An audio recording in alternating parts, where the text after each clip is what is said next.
This is the new Redmi Note 10 Pro from Xiaomi, and while we are only a few months into the year, so far at least, I think this is the best budget phone you can buy. Hey guys, I'm Tom the Tech Chap, and this will set you back just $279 when it launches in early April.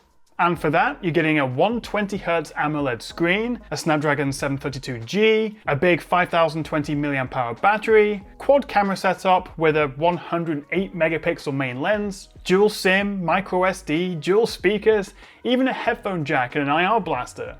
So this is pretty jam-packed with what you'd need, but of course, being a, mid-range phone, we are missing a few bells and whistles that you get from higher-end flagships, such as there's no 5G or Wi-Fi 6, it has Gorilla Glass 5 rather than the latest Victus, fairly basic IP53 splash resistance, although that's better than nothing, and the Snapdragon 732G, while more than capable, is of course still a mid-range chip.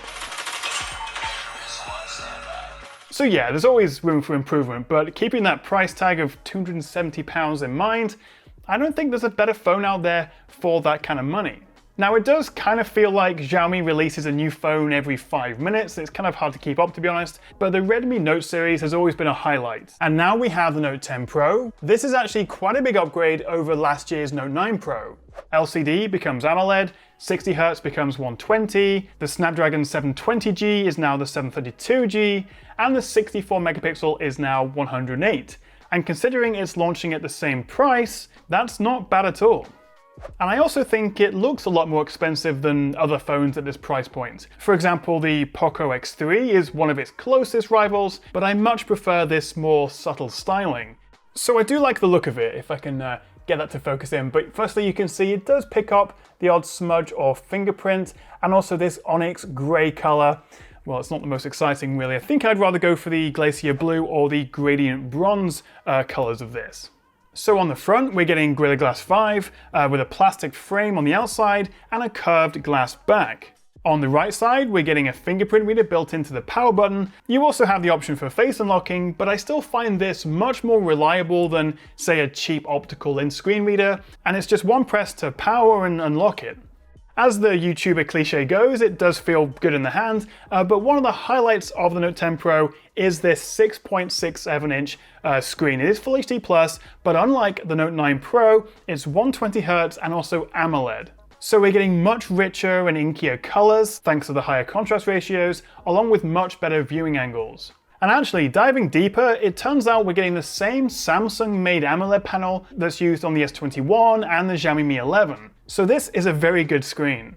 I must admit though, when I first unboxed and started testing this, I didn't have the spec sheet with me, so it was a pleasant surprise when I went exploring in the display settings to see this 120Hz option. Although it doesn't appear we're getting any kind of adaptive or auto mode with the refresh rate, so unlike higher end phones that can dynamically adjust the refresh rate to save battery, here you pick 60 or 120.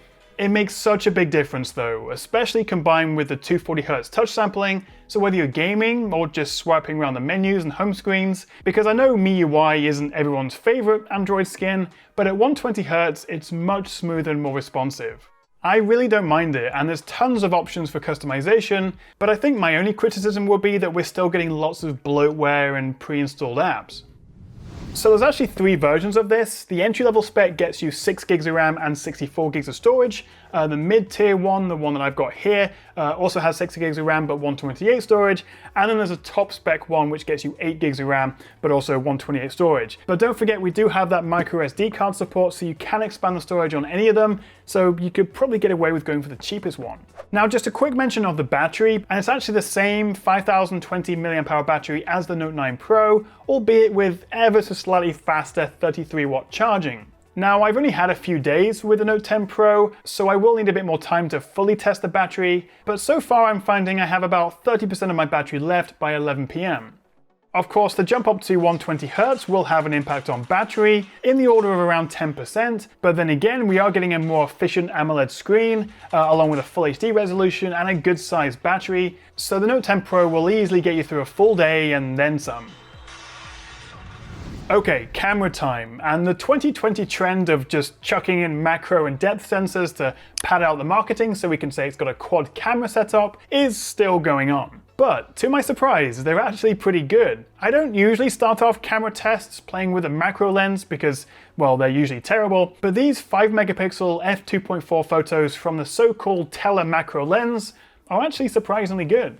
Plus, in these couple of portrait mode shots, you can see the edge detection and also that natural looking bokeh behind me. It all looks quite good, and it's presumably helped by that depth sensor.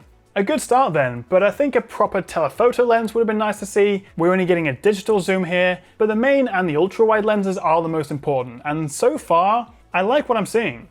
So the main lens, 108 megapixels, although the 9:1 pixel binning means we're actually ending up with 12 megapixel photos, unless you switch to the full high resolution mode. And importantly, not only is this a higher resolution than the Note 9 Pro, but we're also getting a new and crucially bigger sensor. It's still not quite as good as the sensor used in the flagship Mi 11 or upcoming Mi 11 Pro, but that's to be expected given the price. And with the f1.9 aperture, photos are bright, we're getting good dynamic range, and close-up shots offer a really nice depth of field. Swiping over to the More tab, and you'll see a whole bunch of different modes, including night mode, which I'd actually edit and put on the main carousel for quicker access. Xiaomi are calling it Night Mode 2.0, which uses, and I quote, advanced RAW multi-frame algorithms, so essentially multiple RAW photos combined into one to give us brighter and sharper low-light shots. Around the front, we're getting a 16 megapixel camera, although again that's pixel bin down to 4 megapixels with an f2.45 aperture. But photos, portraits, and even night mode selfies on the Note 10 Pro, overall quality is very impressive. Cute or creepy? What do you think? So I'm shooting this at 4K 30. I'm also using the microphones to, well, record my voice. And this is a little behind the scenes of my surprisingly small living room and desk office setup. I try to cram in all my filming in this little space. But this is being shot at 4K 30. And if I start walking, you can really feel that judder. It's not the smoothest at 4K, although in good light, quality is actually really nice, and also the focusing is pretty fast. Let's go from the flower to that British dog thing in the background, whatever that is. So let's switch to 1080p to see if the stabilization is any better.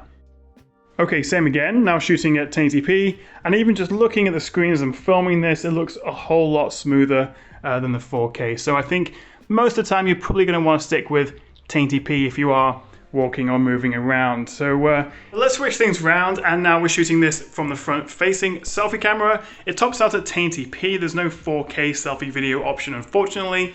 Let's go over to my desk where I'm transferring some files for actually editing this video. I've just shot some B-roll.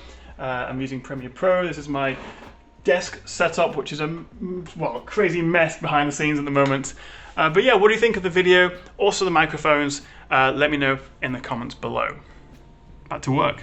So Xiaomi's camera tech has, well, come a long way in the last couple of years. Of course, this still won't compete with your Galaxy S21s or your iPhone 12s, but for the price, it's very impressive. And the other nice thing is that not only are we getting a better camera than before, but actually viewing your photos and videos back on this AMOLED screen is an even better experience.